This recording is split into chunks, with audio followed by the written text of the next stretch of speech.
Hello everyone, I am Neha Kazi from Leelavati Lal Jidayal High School and College of Commerce. In our history class today, we're going to talk about chapter number 8, Tourism and History. So let's begin. So let us talk about how tourism was there in the past. So tourism is basically when people, go to visit some place, some distant region with a specific purpose. All right. So, the tradition of tourism in India has always been there. So traveling is an old tradition here. Okay. So people used to go to local fairs, festivals, any kind of program, then pilgrimage. All these things were common in the olden days. So people travel, a long distance also for good education and for trade. So they also look out for new regions, trade, and to propagate religion were some of the reasons why people used to travel far and wide in the olden times. So let's say they wanted to do trading with somebody, or they wanted to find out new regions, they wanted to spread their religion. So these are specific reasons why people in the olden times also used to travel from one place to the other. Then let's talk about Thomas Cook. So it was in the later half of the 19th century when he had organized a trip of 600 people from Leicester to Loughborough by railways. Okay, so he successfully circumnavigated the entire Europe. So you have to keep this name in mind because this also comes up as a fill up or choose the correct alternative about who circumnavigated the entire Europe. So it is Thomas Cook. And later on, he also opened his travel agency. He sold tourist tickets. All right. And even today, you will hear about Thomas Cook. Okay, so it's really an old organization or old company which is there. So his venture opened the doors for the development of modern tourism. All right. So let us see the different types of tourism that we have. So we have local tourism, we have national tourism and international tourism. All right. So local or interstate, that is national tourism, is pretty easy. And international tourism is not that easy to travel. Why? Because here you will also have to change your currency, you will have to have your visas in place. Okay, and you need a lot of money for that. You have to make a proper itinerary, and within the specific time period you'll have to come back also. So when we're talking about local or interstate tourism, it is very much hassle free because there is no paperwork that you have to do. So right now, if you are in Mumbai and you want to go to Delhi, so there's not really a lot of paperwork that you'll have to manage. You just have to buy the tickets and have your itinerary in place, and you'll be good to go. But here in international travel, it is essential to keep documents with us. So you will need your passport every time, the copy of your visa, correct your tickets, everything should be in place. Okay. Then in local or interstate tourism, you don't have to, exchange any currency because the currency, let's say the currency which we are using here in Mumbai is the same currency that we will use in any part of India, correct? But the same currency is not used in anywhere outside India. So what happens in international tourism? Currency exchange is required. Plus here in your local or interstate tourism, you don't need any kind of visa. But to travel to a foreign country, to a foreign land, you will definitely require your visa. Okay. Here, if it is local or interstate, you can anytime make changes in your itinerary to suit your convenience. But that is not the same thing with your international tourism. So you need to follow fixed itinerary because you cannot make changes to it. All right. Language doesn't become a barrier when you are traveling within your country, but language can be an obstacle when you're traveling outside your country. Okay. So in your own country, you can stay as long as you want, but in a foreign land, your stay is limited. Okay. You cannot just stay there for years and years. That's not possible. Okay. There's a different provision for that altogether. So let's talk about the various types of tourism that we have now. So first we'll be discussing about historical tourism. So as the name suggests, people, come to visit various ancient or historical places. So you go to see the forts, you go to see battlefields, any ancient monument that is there. All right. Plus, you can go to any kind of place which has a lot of historical importance. Okay, it could be an entire city as well. Okay, so historical tourism is not a new concept. It has always been there because there have been hiking tours which are conducted by Gopal Neelkant Dandekar, and we get to know that it has always been there. So he actually used to, arrange tours to forts which were linked to Chhatrapati Shivaji Maharaj. Plus, you can visit forts in Rajasthan. You have ashram of Mahatma Gandhi also. Then there are various other places, which are related to the history of India as well. Okay, so people go to see such places which has historical importance, and that is known as historical tourism.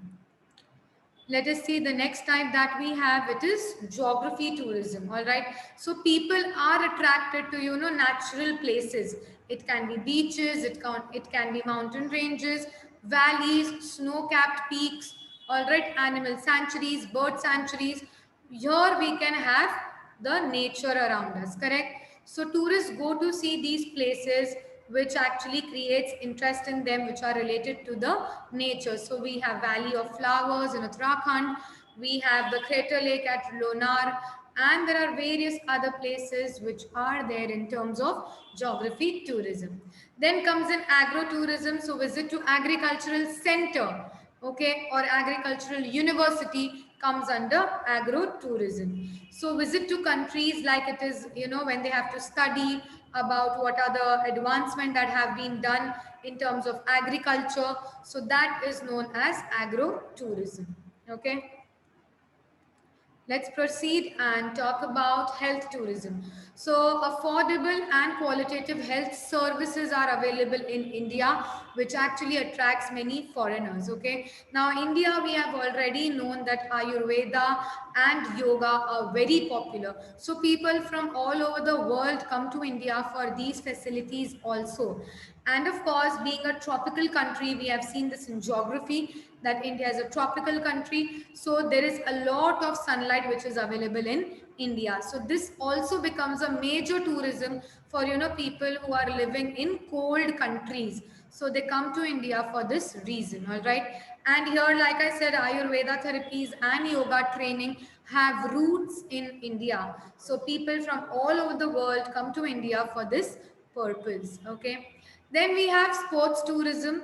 So it is of course a new type of tourism which developed in the 20th century because there are so many world championships that happen that gave, rise to sports tourism. So we have Wimbledon and we have Olympics, we have Cricket World Cup and many other international tournaments that happen in different countries. So people go to watch this, people go to participate in this, and that is how sports tourism came up. So traveling to attend events like we have mentioned here, so it can be wrestling competitions or any other which are mentioned already.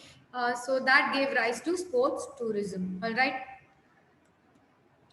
Let's proceed ahead and talk about cultural tourism. So traveling to different parts of India to understand its culture, its history, its tradition is called as culture tourism. So when we visit a country, not just India, but when we visit a country to understand its culture, that is what is called as cultural tourism. So you can go to reputed educational institutions or historical memorials which are there, which will give us more information about the culture of that specific place. Okay.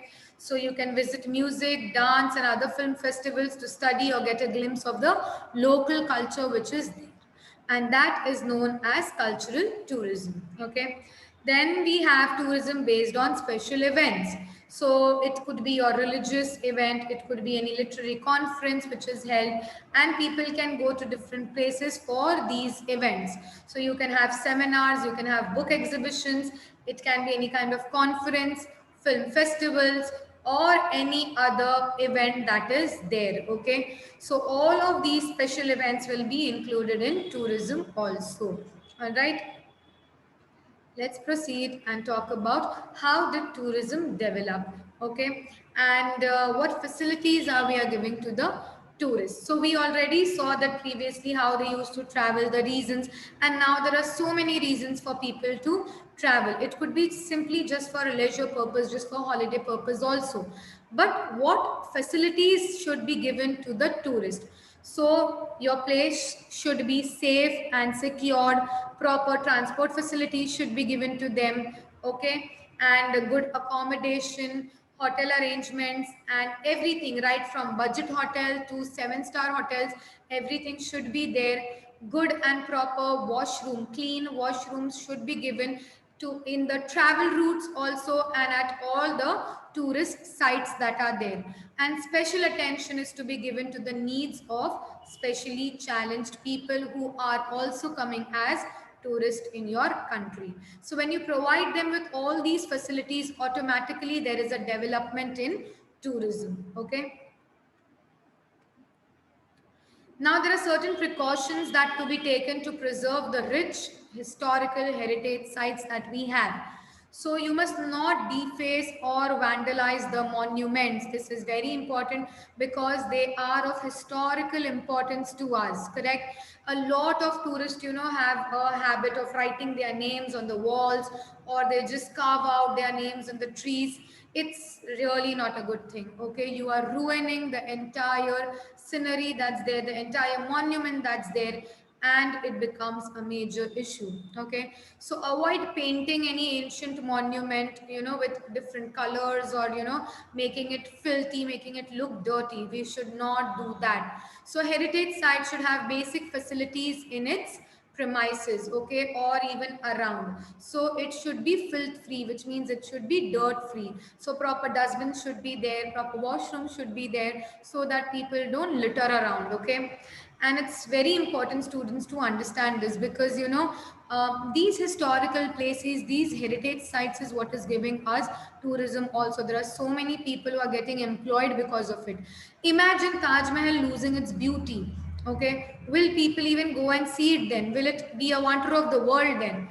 No. So that is why it is very important to preserve the rich historical heritage sites that we have. Okay, because that is our identity. All right. Then the factors which are required to boost tourism. What is it more that we should do which will give us more and more tourism? So information on the tourist site should be written in English as well as the local language. See, English is a universally accepted language, so information should be written in English language. Also, the local language that is there. Pamphlets, guides, map, any history book should also be made available to the tourists so that they can understand that place in a better manner. The guides who are there, they should be qualified in travel and tourism course. Okay, they must also know how to speak properly. They should also have the knowledge of that specific site or that specific place. Okay, bilingual guides are always preferred, and also they should be available if it is required. Okay, which means knowing more than one language, right? So these factors will actually help us in building up more and more tourism. It will attract more tourists in our country. All right. Okay, now we'll talk about the preservation and conservation of heritage. So India, like I said, has a very rich cultural and natural heritage. Okay, so we have to preserve whatever was there in ancient India, in medieval India, and also the modern heritage that we have. So Taj Mahal, Jantar Mantar, forts which are there, caves that are there, all these things are our historical monuments. Okay, we have various heritage sites which are there in our country, and they are visited by foreign tourists in large numbers. So definitely we should make sure that we preserve it. Okay, and this is what makes us feel proud, right? So many of these monuments are declared as World Heritage Sites, and it is indeed a thing of honor for us, correct? So preservation is definitely important, because if we do not preserve these sites that are there, then it will lose its charm, correct? So here we'll have to understand that we as people, common people, also have to maintain cleanliness when we are visiting any heritage site. And we must not do any such thing which will, damage that property. All right, we must not vandalize any of the historical sites that are there. Now, professional opportunities that we have in tourism and hospitality industry, let's discuss that. So, of course, see, tourism industry is pretty much important, okay, because it generates a lot of maximum of employment.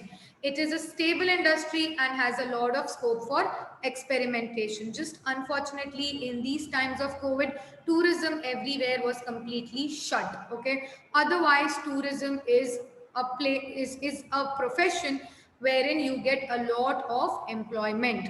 So if it is managed professionally, it becomes profitable. So your country earns a lot of money, because see, when foreign tourists are coming, they are exchanging currency and spending money here in our country. So we earn like that, okay. So in modern times, tourism has become a profession which is independent, active at local, national, and even international level. So what are the benefits when we have foreign tourists? Like I said, we receive money, we create money, generate money on granting them a visa. Okay, plus income is generated from the hotels, transport services, and food services, right? So if a tourist is coming to your country, he will need accommodation, food will be required, and of course transportation will also be required. For all these things, the tourist is going to spend money, which means we as a country are earning, right? So guides who are there, who they will get money, they'll get income, correct? Interpreters will get income. And then we also have newspapers, reference books, and souvenirs which are made for the tourist, okay? So in these manners, we earn more and more money. So they also shop in our country, correct? So we earn money with that as well. All right. So business and job opportunities, like I said, local markets are there, handicrafts are there, cottage industries get boosted, because these foreign tourists which comes, they would like to buy something local, something handmade, because everything nowadays is machine made, correct? So handicrafts also become very much popular. Then there is an increase in demand for locally processed food, production and sales of ethnic, this is what I said, ethnic handicraft goods increases. So when you go to a specific place, you buy souvenirs from them, and you buy what is popular there locally, correct? So that is why the ethnic handicraft goods increases. Then there is an increase in the income of the local artisans, businessmen, and of course the wage earners. There is employment facility opportunity which is there in hotel accommodation and also in shops. So many business opportunities are related to just one thing, that is tourism. And we get tourism because we have so many things in our country. All right. So heritage walk is also one thing. So people go on tour of historical places. That is your heritage walk. So it can actually give a thrill to the people to go and see what is the history of that place and what is it all about. So there are efforts that are made in India and in the world to increase the number of heritage walks. So, students generally, when we had the Kala Ghoda Art Festival here in Mumbai, so they also used to organize heritage walks, okay? But unfortunately, this time due to COVID, there was no such thing. So then projects are undertaken to preserve and conserve historical monuments. They gather a lot of authentic information and also publish the same. So Heritage Walk in Ahmedabad is also very famous. They are also organized in Mumbai and Pune as well. One example of Mumbai I already gave you. So this also gives us a gist and insight about what the history of that specific place is all about, correct? Then let's talk about the development of tourism in Maharashtra. So Maharashtra, of course, is blessed with a rich heritage. Okay, we have so many such tourist places which are there. It can be rock cut caves and paintings and sculptures of Ajanta, Vellore, Gharapuri, that is Elephanta. We also have a lot of pilgrim places that are there. Okay, we have hill stations like Mahabaleshwar, Panchgani, Khandala, Lonavala. There are so many dams which are there here, and of course, sanctuaries. Now, this student which is there in front of you, you get this in your exam also, where you have to write about, places of pilgrim, hill stations, sanctuaries, or even caves. All right. So remember these names so that you can easily fill it up. All right. Let's proceed and talk about MTDC, basically Maharashtra Tourism Development Corporation. All right. So this was set up in 1975, and it was made from an objective for the development of tourism in Maharashtra. So the MTDC has a corporation that provides facility for tourist hotels at 47 places, and they can actually accommodate around 4,000 tourists. So there are many private entrepreneurs also who are providing these hotel facilities to the tourist. Okay, so Maharashtra Tourism also has its own advertisement also, which is available on YouTube. So you can just go and have a look at it, how we are promoting tourism. All right, similarly, every state in India has its own tourism department that is there, and they also make ads to attract tourists. All right, so that's all, students. In this chapter we have completed the synopsis of it, and I hope you all have understood. Thank you so much.